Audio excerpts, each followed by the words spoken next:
So, ayan guys, andito naman tayo ngayon sa ilog, no? Dito sa mga nipahan. Tayo naman ay kukuha ngayon ng hiningal ako guys ng ulukan. O tang tawag nila dito ay biya. Ayan, tuway. So, ayan. May nakuha na tayong tuway, Sama mo na dyan. Guys, tawag nila rito tuway. Pero pag sa doon kinalaharabas, ang tawag dito is ulukan. Tuway dito guys. Alam nyo guys, ang tuway dito, no? Hindi mo naman kailangan ng malaki na makukuha eh. Alam nyo ba kasi yung mga native nito, ang lilit nito guys. Kaya ito, okay na to. Yung ganitong klase, wait, okay na to. Yan, namulot ng bagungon guys. Nakita niya malaki. Uy! Ganito ang standard guys na laki ng bagungon. Ayan, ito naman yung tuway. So ngayon naman tayo ay kukuha ng tuway o ulukan dito. Kasi masarap kasi guys. Yan, dalawang klase. Two types of seafoods. Ulam. Comment kayo kung anong favorite nyo dyan. Pero mamaya, pag uwi natin, magsisigang tayo ng bagungon with kalamansi. Sinigang sa kalamansi. So guys, mag-explore tayo ulit.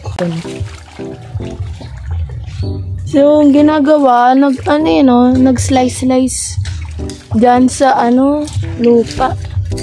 Ayun, slice. Pag may parang nabangga ka. Ayan, Uy, ano ba yun? Hindi ako natutuwa.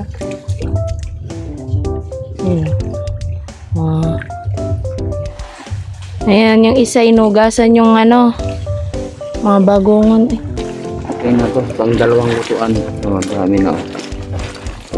Wow! Marami na.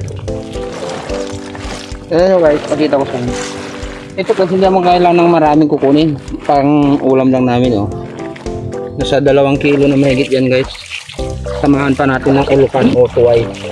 Kain yung, other version ng nata de coco. Ang kinukuha yan. May laman to sa gitna. Yung laman sa gitna nito pinakain.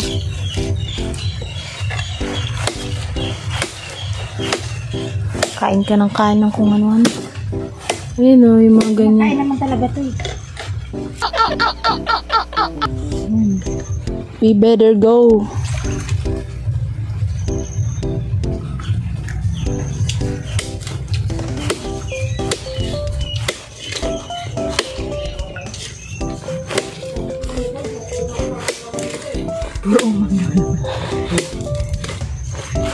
Masundot.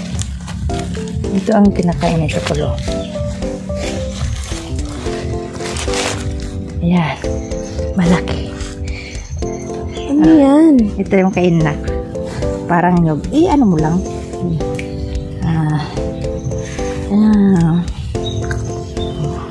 Parang nyog. Ayoko. There.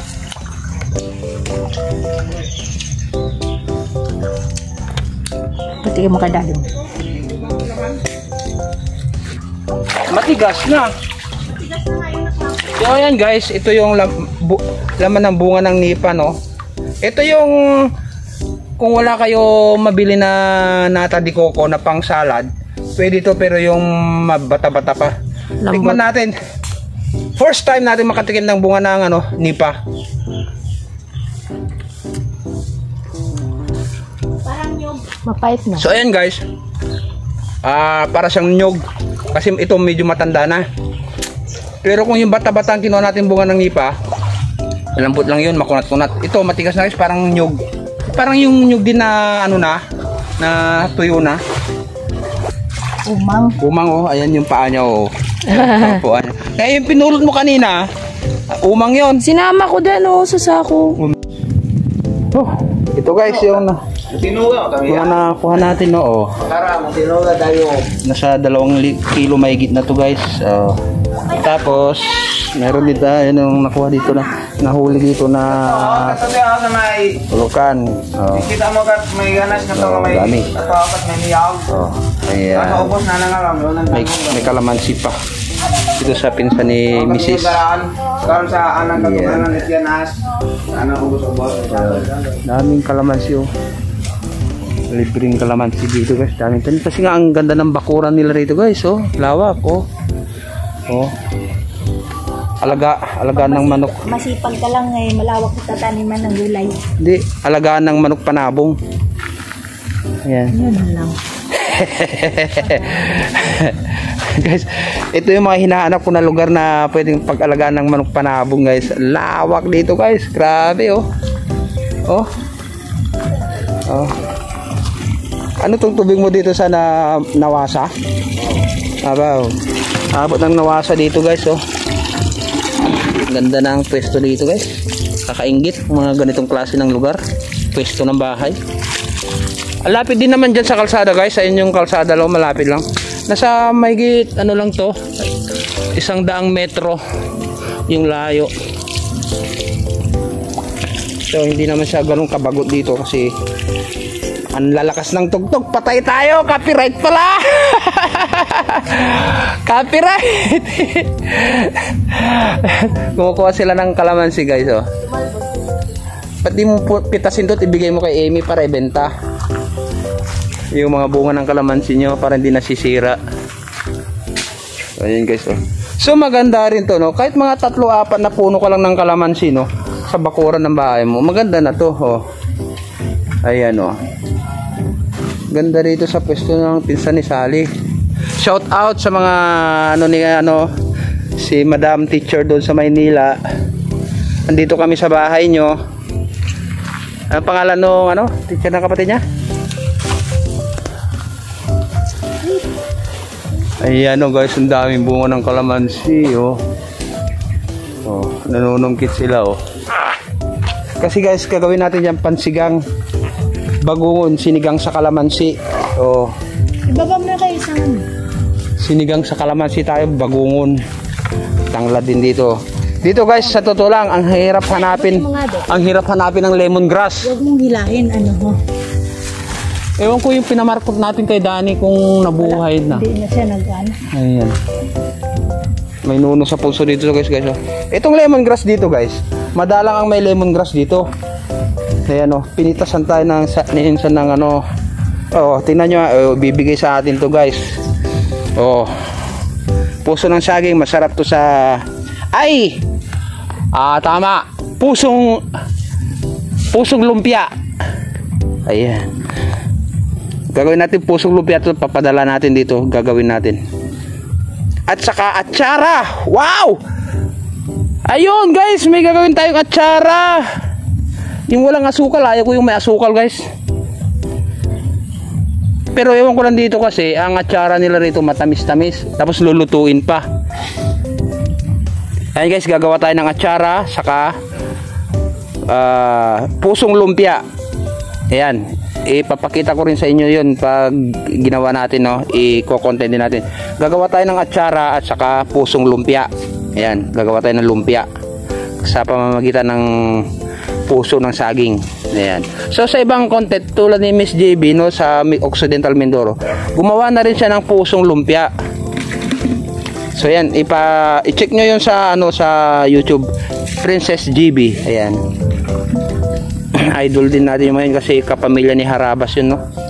Ayan. So gagawa tayo ng atsara, may 4 na piraso tayo dito saka 2 puso ng lumpia, ay puso ng saging. Ayan. Ito gagawin natin atsara yan. So ang dami kasi ng guys bunga ng papaya nila solve ka na rito guys ng pang ulam-ulam. May saging pa siya dyan yung pang banana Q. So yan so ang ganda ng bakuran ng pinsan ni Sally dito no. May paalagaan ng baboy doon banda. May mangga rin siya rito pag panahon ng Indian Mingo. Ayan ang dami dito yung kamansi, ay yung parang tawag sa Ilocano is pakak, pero 2 klase pala rito yun no guys. Mayroon yung tinatawag na parang lasang patatas, natikman ko na yun guys, sarap. Ano tawag doon? Rima. Rima guys, yung Rima. Yung Rima guys, nung unang natikman ko, hindi siya nagkakalayo sa lasa ng patatas. So kung walang patatas, yun ang hindi nila siguro alam dito, no? Yun yung alternative na pwede mong gawing parang sweet potato. Kaya ano, price. Kasi yung lasa nun guys, pag naluto, ganun na ganun ang ano niya, yung patatas. Yung Rimas na yun. So hindi pa siya panahon ng Rimas ngayon, no? Kunti pa yung mga bunga. May mga dito ewan ko kung mga ano yan, kung ano yan, yung mga kahoy na yung malatatangkad na yan. So nakatikim tayo ng Rimas, so parang lasang patatas, yun masarap kaysa yung kamansi na tinatawag. Yung kamansi kasi guys parang langka. Ayun oh, ayan, magsigang tayo ng bagungon sa kalamansi. Ang mahal nito sa Maynila. Guys, sabi ng anak ko guys, ang mahal sa Maynila ng kalamansi. Dito. Ayan o.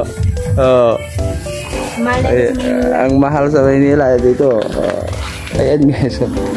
So may mga abasto na tayong pang ulam-ulam dahil walang gawa, walang pasok, walang kita. Puro palabas, wala na. Kaya kahit dito lang sa tabi-tabi ng mga ano, pag may ganitong lugar ka guys, hindi mo na rin masabi na hindi, wala kang maulam dito na makukuha. Taniman mo lang itong mga ganito. Tanim ka dyan ng sitaw, okra, alugbati, yan, ayan, talbos ng kamote, yan. Kasi dami. Pero kung marunong naman, siguro nakakasawa rin na. Alam mo yung ubod ng saging guys, yung ginigisa lang tapos lagyan ng sardinas. Ayan, pwede dito, ang daming saging dito. Oh, ayan, mga saging dito. Yung saba, madalas kasi ang ginagawa para hindi siya mapait. Ayan. Yung ubod ng saging tapos igigisa nila sa sardinas. Ang sarap nun, nakatikim na rin ako nun. Pero gagawa rin tayo nun pag ano, dahil mahaba-haba ang pagtatambay natin, gagawa tayo nun. Yan. Ito ang tuway. Ito ang tuway. Tuway nila to guys. So, shout out sa mga taga-clan dyan. Ito guys, sa Maynila. Pag sa Maynila to guys, yung kalahating kilo nito, mababa na yung 40 pesos. Pero depende pa sa size yan, sa laki. Ito malalaki. Yan o. Yan guys. Ayan guys. Ayan. May mga kamyas din dito, malunggay, kompleto. May manok din dito guys, pang tinola. Kaya dito madalas dinadayo ng mga kamag-anak dito. Yo, sugod. Ayan guys, ganda ng pwesto niya rito. Oh, tubig. Ito yung ihi na naman ako ng ihi pag uminom. Ayan, ang laki pala, ang ganda pala ng bakuran mo dito. Kaya pala madalas kang dinadayo ng mga sunog baga gang. Guys, sa Maynila guys yung tawag sa mga sunog baga gang. Ito kasi yung pwesto na maganda na ano. Ay, aming salamat. Ante! Speaker ka. Salamat, ante! Salamat po. Ang ganda pala ng bahay nyo. Hindi ko para kita. Oh, Ganda daw. ang ganda ng bahay nila guys. Bakit yan dito? Oh, yun oh. Pasok ka. Kahit sabi mong nasa gilid-gilid lang pero maganda. Ang ganda ng pakuran. Ano? Meron na ante? Nasarangan mo lang. Isang kare pa lang, ante. Ano? Yung isa linuto ko ng ano ng ginisa tapos ngayon magsisigang ako sa kalamansi. Iba yung style. Ayan guys, so may binigay sa atin ayan. Iba-vlog natin lahat yan, makikita. Ayan, bigat. Salamat San. Ayan, shout out. Ayan, ganda ng bahay nila rito guys, Nasa yung panggata dyan, ako dyan may panggata. Oo, nyog. Ayan si Ante. Ante, salamat po. Ganda ganda ng bahay nila guys. Yayamanin pa yung lamesa guys. Hindi ka ano yan. Pag sa Maynila yan, nasa 25,000 na yung kanyang lamesa o ano. Ewan ko kung kasi ano yan. Kuha ni ano. Mahal yan Ante. Nini. Yung mga ganyang klase ng lamesa. Hindi ko, yung mga gamit dito, hindi ko alam kung magkano yung bili niya. Maabot din ng milyon yan. alam ni Insan yan, saan na kung gaano ang halaga niyan. Oo. Salamat, ante. Ayan guys, at papunta na tayo sa ating ayan, ako ang nagdala, iniwanan na ako ng dalawa. Ayan, thank you so much sa mga binigay na gulay. Ayan, balik na lang tayo sa Maputik. Ayan guys. Ayan. Dulas. Ayan. Ito ang dinaanan natin. So maganda rin itong pwesto na to.